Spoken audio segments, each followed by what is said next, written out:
राम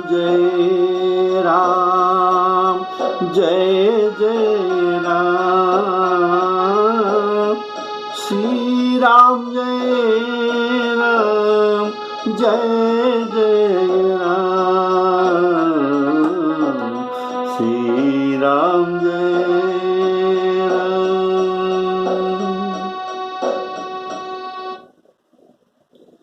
सभी सज्जन श्रोताओं राम राम कहते हुए आज का प्रसंग को स्वागत करना। बोलिए प्रेम से सियावर रामचंद्र की जय।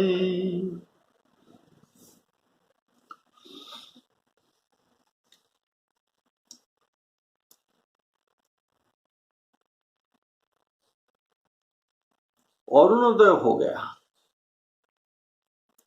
राम और लक्ष्मण जी सोए हैं।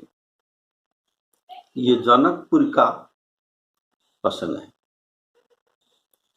तो राम जी लक्ष्मण भैया को जगाते हैं, उठाते हैं, उठो लक्ष्मण, अब ये अरुणोदय हो गया है।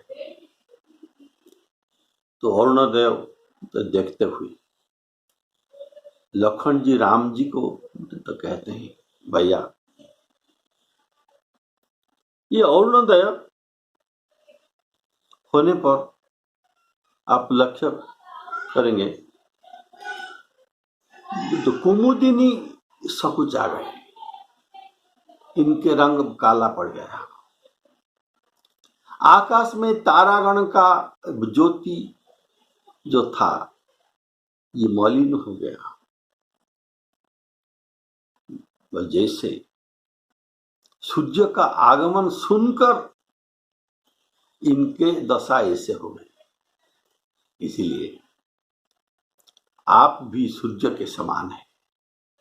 आपका आगमन सुनकर जितना राजा यहां आए हैं ये सब बड़हीन हो गए। इनका मुंह भी काला पड़ गया, उनके जो मुख का ज्योति चल गया। लखन जी कहते हैं राजाओं सब नक्षत्र जैसे उनका मंद प्रभाव है, इनके दप दप करके मंद प्रभाव है। ये सब ताराओं मिलकर धनुष भंग के अंधकार रात्रि को ये मिटा नहीं सकते। इसीलिए धनुष उठाकर आगे आप तो सुनेंगे 10,000 राजा एकत्रित होकर धनुष को उठाने लगे, लेकिन उठा ना सके। तो जैसे सब ताराओं जो मिलकर रात्रि का अंधकार को दूर नहीं कर सके। भूप सहस 10,000 भूप सहस 10 एक ही बारा, लगे उठावन तरई नटारा, श्री राम जय राम।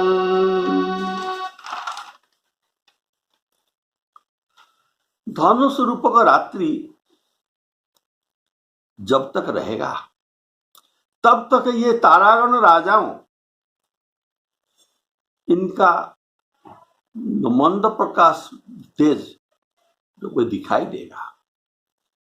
रात्रि के अंत होने से जैसे कमल, कोक और मधुकर और चकवे ये नाना प्रकार के पक्षी हर्षित हो जाते हैं, वैसे ही प्रभु आपके सब भक्त धनुष टूटने पर सुखी हो जाएंगे। यहाँ ये चारों पक्षियों का नाम दिया गया, इसमें कुछ भाव है। कमल, कोक, मधुकर और तो खग नाना प्रकार के पक्षी। ये कहने का भाव ये 4 प्रकार के भक्त हैं, ये 4 प्रकार के भक्तों के प्रतीक है। जैसे गीता में कहा गया,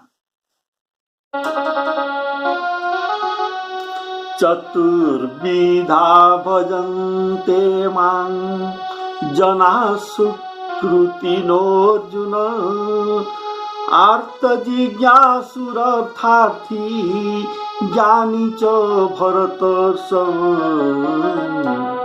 श्री राम जय राम। तो कमल जो उदाहरण दिया गया, ये संतों का प्रतीक है, ये ज्ञानी भक्त हैं, ये संसार में रहते हैं लेकिन अलिप्त रहते हैं। जैसे पद्म पत्र जल में रहकर भी उनको जल स्पर्श नहीं करता, पद्म पत्रम इवं भसा, ये निर्लिप्त ज्ञानी भक्त है। ये ज्ञानी भक्तों को कवि कमल कहते हैं। विकसे संत सरोज सव हरसे लोचन भृंग। जो कोक पक्षी, ये चक्रवाक है, ये सब मुनि और देवता है। भये विशोक कोक मुनि देवा, मुनि और देवताओं को कोक के उपमा दिया गया है। ये जिज्ञासु भक्त है, कारण कोक अपना कोकी के संधान करते हैं। भृंग, ये अर्थार्थी भक्त है। भृंग जो भ्रमर है, इनके उदाहरण है पूर्ववासियां, अर्थात मधुकर को मधु का आवश्यक है, लेकिन ये मधु उनको सूर्य के बिना कमल प्रस्फुटित नहीं होने पर जो मिल नहीं सकता। तो ये है भृंग, अर्थार्थी भक्त। तो चौथा खगनाना, अर्थात नाना प्रकार पक्षियों। ये पक्षियों आर्त भक्त है, आर्त भक्त के प्रतीक, कारण उनके बच्चे रात भर क्षुधा में छटपट हो रहे हैं, इसलिए पक्षियों रात्र बीतने पर आहार के अन्वेषण करते हैं। तो ये खगनाना, ये आर्त भक्त है, उनको आहार चाहिए। ऐसे 4 प्रकार के भक्त आपके धनुष टूटने पर सुखी हो जाएंगे। सूर्य उदय हो गया, तब तो क्या हुआ ना, बिना ही परिश्रम अंधकार नष्ट हो गया। सब तारे जो आकाश में टिमटिम कर रहे थे सब छिप गए। संसार में तेज का प्रकाश हो गया।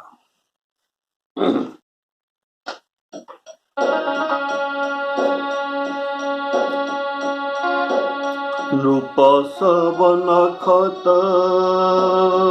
नखत नक्षत्र करही उजियारे,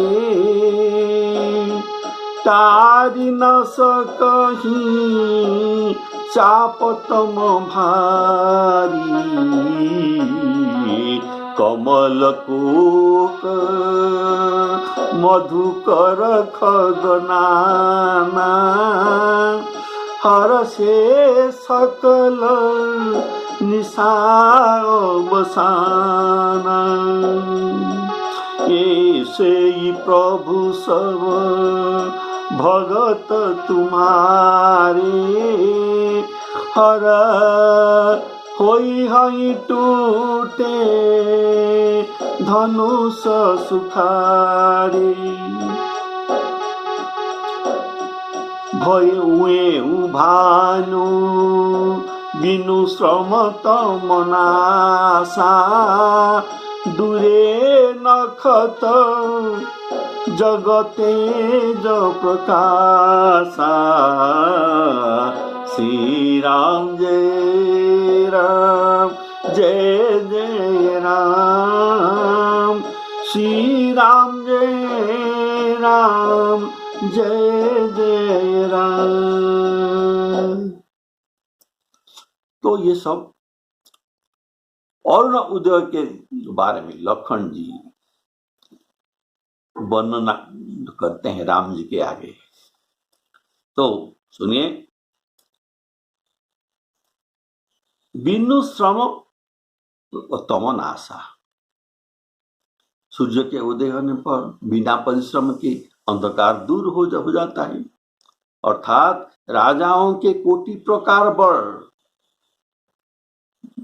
बल के पर भी ये धनुष को उठा नहीं सके। तम की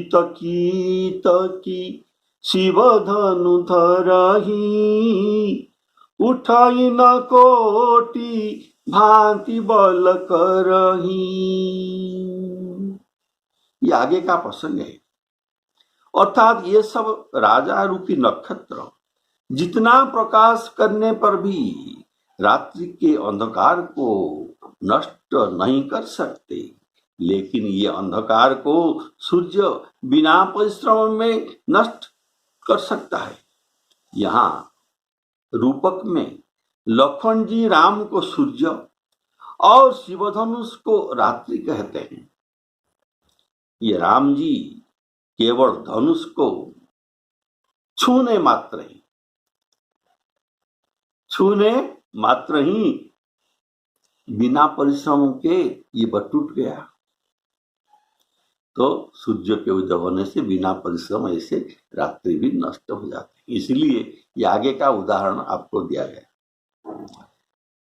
छुअत ही टूट पिनाक पुराना, ये पुराना धनुष नाम के छूने से ही वह टूट गया। ऐसे लखन जी कहते हैं सूर्य का उदय होने से बिना परिश्रम में सभी अंधकार दूर हो जाएगा, और अंधकार दूर हो जाने से उल्लूक छिप जाते हैं, पाप रूप उल्लूक सब छिप जाते हैं। ऐसे ही सब राजाओं के मुंह बंद हो जाएगा और ये सब छिप जाएगा। लखन जी कहते हैं, हे रघुनाथ जी, सूर्य अपने उदय के बहाने सब राजाओं को आपके प्रताप दिखलाया है। आपके भुजाओं के बल के महिमा को ये सूर्यदेव आज उद्घाटन करने वाले हैं। ये किसको मालूम नहीं, लेकिन आज सूर्य भगवान आपके बल के महिमा को उद्घाटन करेंगे। यह धनुष तोड़ने की यह पद्धति है कि भाई के ऐसे वचन सुनकर प्रभु मुस्कुराते हैं। फिर स्वभाव से ही पवित्र राम जी शौच से निवृत्त होकर स्नान किया और नित्य कर्म करने के बाद गुरु जी के पास जाकर उनको प्रणाम किए।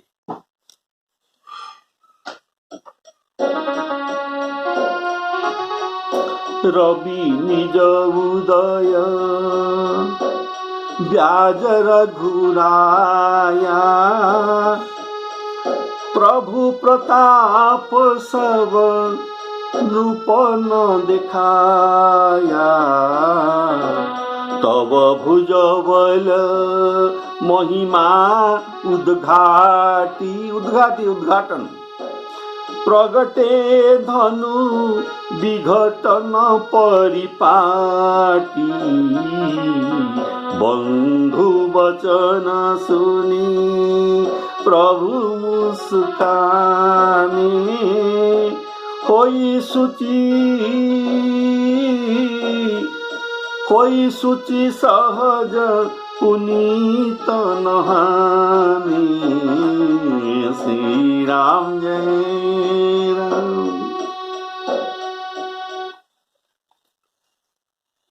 नित्य क्रिया करी गुरु पहियाए, चरण सरोज सुभग सिरनाई।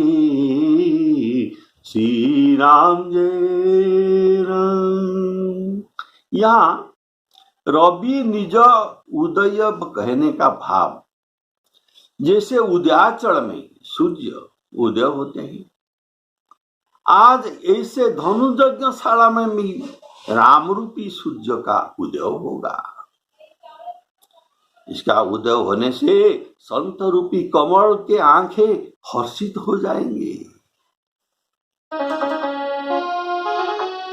उदित उदय गिरि मंच पर रघुवर बाल पतंग, विकसे संत सरोज सव हरसे लोचन भृंग।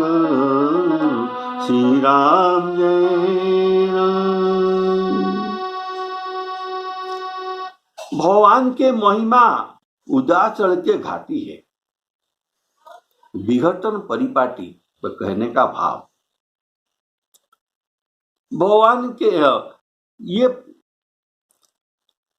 रीति चल आया है। कौन सा रीति?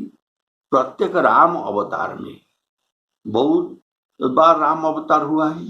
ऐसे ही राम जी शिवधनु को तोड़ते हैं, बोले चावल रामचंद्र की। ये है रीति है, ये विघटन परिपाटी। भाई के वचन सुनकर प्रभु मुस्कुराए, स्मित हंस, अर्थात प्रगट में यह हंसता नहीं। क्यों?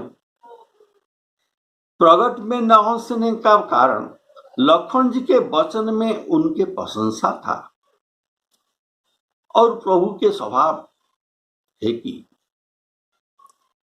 ये अपना गुण और प्रशंसा सुनकर सकुच जाते हैं, लेकिन पर का गुण सुनकर ये अधिक हर्षित होते हैं। निज गुण श्रवण सुनत हर्ष कुचाही, पर गुण सुनत अधिक हर्षाही। श्री राम जय राम। ऐसे वाल्मीकि जी के भी इनके द्वारा प्रशंसा सुनने पर, वाल्मीकि जी वनवास समय में उनके आश्रम में राम जी के प्रशंसा करते हैं, और ये प्रशंसा सुनकर राम जी सकुचा उठते हैं। सकुचि राम मन महु मुस्कानी, अपना प्रशंसा सुनने में ये सकुचाते हैं। और ये भी राम जी का ये आदर्श है, अपना प्रशंसा कभी सुनना नहीं। सुनने से क्या होगा? अपने पास जो अच्छा गुण है, दैव गुण, इसमें अहंकार आ जाएगा और ये सब नष्ट हो जाएगा। इसलिए अपना जो प्रशंसा अपने कान में सुनना नहीं। यह नित्य क्रिया दोनों भाई करते हैं। कहने का भाव, जैसे शौच और स्नान नित्य क्रिया है, गुरु जी को प्रणाम करना भी उनके नित्य क्रिया भी था। प्रातः काल उठी के रघुनाथा, मातु पिता गुरु नाम ही माथा। श्री राम जय राम। ये प्रभु सदाचार स्वयं आचरण करके सभी को ये उपदेश देते हैं। ये आचरण करके उपदेश देते हैं, जिनको प्रदर्शनी कहा जाता है। प्रदर्शनी गांव गांव में अच्छा फसल का हो रहा है और हम देखते हैं,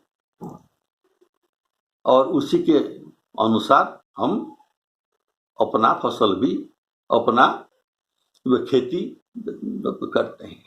ये ऐसा प्रदर्शनी, ये कहते कम और करते ज्यादा। उनके करनी से हमको शिक्षा लेना चाहिए। तो ये सभी को ऐसा कार्य करने पर उपदेश हमको मिल जाता है, उनको कहने का नहीं पड़ता। देखो, मैं गुरु जी को प्रणाम करता हूं, इसी से मेरा सकल मनोरथ सिद्धि हो जाता है। तो आप भी गुरु जी के प्रणाम करो, ऐसा ये हमको शिक्षा देते हैं। जिनके सिर,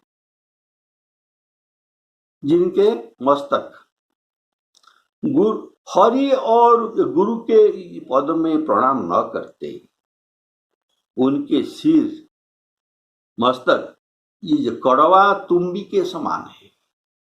तो कड़वा तुम्बी किसी काम में नहीं आता, उनमें खाद्य रखकर भी आप खा नहीं सकते, ये कड़वी हो जाएगा, ये किसी का काम नहीं आता। इसलिए इनका सिर किसी के काम में नहीं आएगा। जो सिर हरि और गुरु के चरण में प्रणाम न करता है, ये केवल देह के सुंदर के लिए ही है, लेकिन किसके उपकार में नहीं आएगा। ते सिर कटु तुम्बरी समतुला, जे नमत हरि गुर पदमूला। श्री राम जय राम।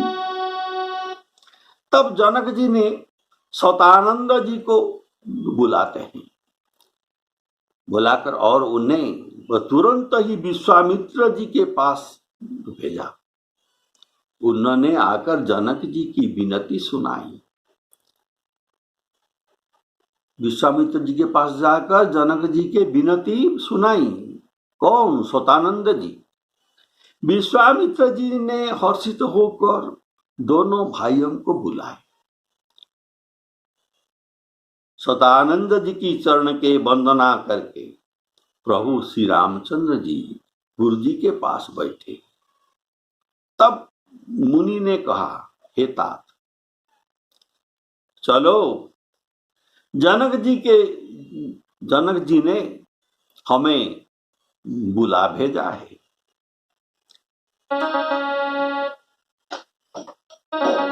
सतानंद तव जनक बोलाए, कौशिक मुनि पही तुरंत पठाए। जनक विनय तीन आई सुनाई, हर से बोली लिए दो भाई। सतानंद पद बंदी प्रभु, बैठे गुर पही जाई। चलहु तात मुनि कहे तव, पठवा जनक बुलाई। श्री राम जय राम। यहाँ सतानंद जी आने का भाव अन्य राजाओं को बुलाने के लिए बंदीजन को भेजा गया था। जो राजा को वंदना करते हैं, उन्हीं बंदीजनों को अन्य राजाओं को बुलाने के लिए भेजा गया था। लेकिन विश्वामित्र जी के सम्मान के लिए राजा जनक अपना पुरोहित सतानंद जी को भेजते हैं। वे कहते हैं, बड़ा सुंदर बात सुनिए, वे कहते हैं, आप दोनों भाइयों के साथ पधार कर। विश्वामित्र जी को कहते हैं कि मुनि, आप दोनों भाइयों के साथ पधार कर यज्ञ की शोभा को बढ़ाने के लिए जनक जी आपको तुरंत बुलाए हैं। बड़ा सुंदर बात। कारण अगर आप वह तुरंत न आकर वह देर करेंगे तो वहां भीड़ हो जाएगा, अर्थात उसी भीड़ में आपके आने का असुविधा होगा और उनको उत्तम स्थान देकर बैठा सकेंगे। आप लोगों को उत्तम आसन देकर भी बैठाना पड़ेगा, इसलिए आप लोग देर न करके तुरंत आने का चेष्टा करें। तो ऐसा जनक जी के विनय जो सुनाते हैं वो सतानंद जी, और एक बात, बड़ा लोगों को बुलाने में धृष्टता है। आपको जनक जी बुला रहे हैं ऐसा कहना ठीक नहीं, ये धृष्टता और अपराध भी है। तो इनको बुलाने के लिए विनय किया जाता है। विश्वामित्र जी दोनों भाइयों को बुलाते हैं। तो ये दोनों भाई कहाँ थे? कारण ये दोनों भाई कुछ दूरी में रहते थे, इसीलिए उनको बुलाना पड़ा। और भी मुनि पूजा ध्यान करते हैं। पूजा और ध्यान करने का समय अन्य कोई विक्षेप न कर सके, इसीलिए दोनों भाई थोड़ा दूर में रहते थे। पहले जब वो सतानंद जी ब्राह्मणों को लेकर जनक जी के साथ आए थे, विश्वामित्र जी को पहला मिलन के लिए अमराई में आए थे, तब प्रभु सतानंद जी को प्रणाम नहीं किए थे। क्यों? कारण रघुनाथ जी ने ये पुष्प वाटिका देखने गए थे, वहां से आने के बाद उनके तेज को देखकर सब जनक जी समेत सभी उठ गए। उठे सकल जब रघुपति आए, तो सब खड़ा हो गए थे और उनके साथ ये दोनों भाइयों का परिचय भी नहीं हुआ था। इसीलिए अब ये सुविधा मिला और ये सुजोग मिला तो प्रभु सतानंद जी के पद को वंदना करते हैं। शास्त्र में कहा गया है 6 आदमियों को वंदना करना उचित नहीं। अगर कोई जॉब करता है उनको वंदना नहीं करना, जॉब करने के बाद किया जाता है। जो जड़ में अगर कोई स्नान कर रहा है तो उनको वंदना नहीं किया जा सकता। जो उस दूर में हो अपनी बोली उनको सुनाई नहीं देगा, उनको वंदना नहीं करना चाहिए। जो वो धनाभिमानी है, धन के अभिमानी है, ये व्यक्ति सदा वंदना योग्य नहीं है। अश्वारूढ़ जो कर रहा है, अश्व में चल रहा है, उस व्यक्ति को वंदना नहीं करना चाहिए। तथा जिनको जानते नहीं उसी व्यक्ति को वंदना नहीं करना चाहिए, ऐसा शास्त्रों में कहा गया है। तो सुनिए, जपंतं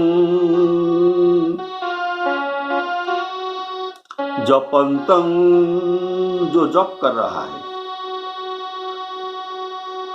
जपंतं जल मध्यस्थं दूरस्थं धनगर्भितं अश्वारूढ़ं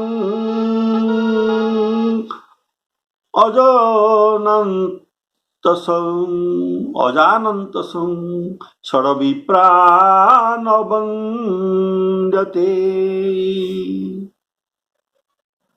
विश्वामित्र जी राम लक्ष्मण को जो कहते हैं, बड़ा सुंदर बात चलकर सीता जी के स्वयंवर को देखना चाहिए।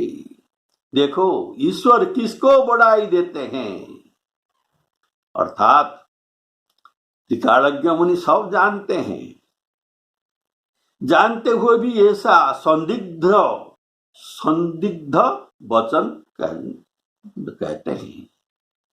ये सुनकर लखन जी कहते हैं, बड़ा सुंदर बात, हे नाथ, जिस पर आपका कृपा होगी वही बड़ाई का पात्र होगा, अर्थात धनुष तोड़ने का श्रेय उनको ही मिलेगा।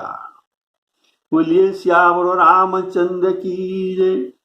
इस श्रेष्ठ वाणी को सुनकर सब मुनि प्रसन्न होते हैं और सभी सुख मानकर दोनों भाइयों को आशीर्वाद देते हैं। फिर मुनियों के सहित कृपाणु श्री रामचंद्र जी पुनी धनुष यज्ञशाला देखने चले।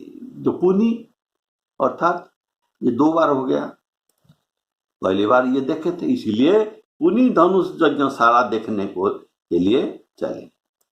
बोलिए श्याम रामचंद्र की जय। सिय स्वयंवर देखियो जाई, ईस काही धो दे बड़ाई। लखन कहा जस भाजन सोई, नाथ कृपा तब जा पर होई। हर से मुनि सब सुनी बरवानी, दीनी आशीष सब ही सुख मानी।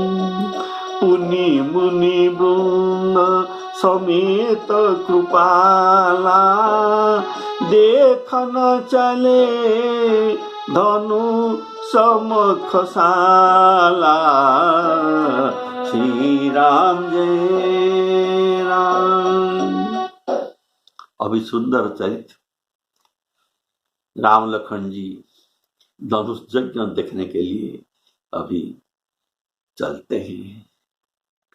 उसमें बड़ा सुंदर भाव है। ये सुंदर भाव को अगला एपिसोड में हम परिवेशन करेंगे। आप प्रेम से सुनते रहें। बोलिए श्याम रामचंद्र की जय। श्री सीतारामार्पणामस्तु।